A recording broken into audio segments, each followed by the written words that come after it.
Sa tingin nyo, saan galing ang lahat ng ito, ng blessing na to? Yun nga, sabi nga di ba sabi nga ng husband ko, hindi mo ikahihirap kung tutulong ka sa ibang tao.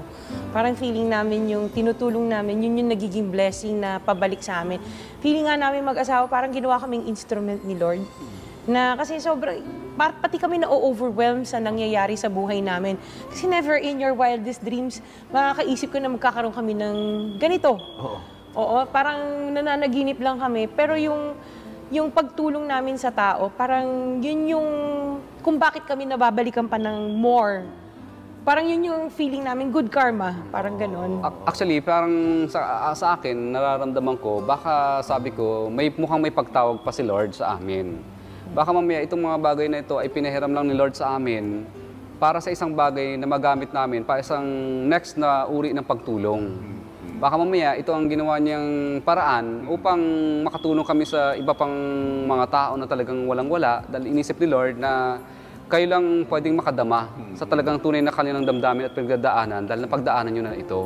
So kayo ang unang makakaramdam sa kanilang pangangailangan. Nalunong-una, kayo rin ang nakaramdam before nito. Yung pain nila, yung kanilang pagdurusa, pinagdaanan namin. So siguro baka ginamit ni Lord yun, kayo ang gagamitin ko. Todo deny si Sara Diskaya at sinabing inedit daw ni Julius Babaw ang interview sa kanya. Sa interview nyo dahil tinanong kayo kung anong naging gateway para gumanda ang buhay nyo. Tapos sabi ninyo ay noong DPWH na kami. When I said DPWH, because prior to that, we were in local government. So ang hirap makasingil sa local government. They spliced the video. So you're saying that the television station and the persons interviewing you edited your answers?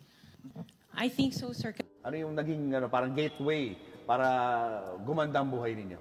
Nung nag-DPWH kami. Ayan,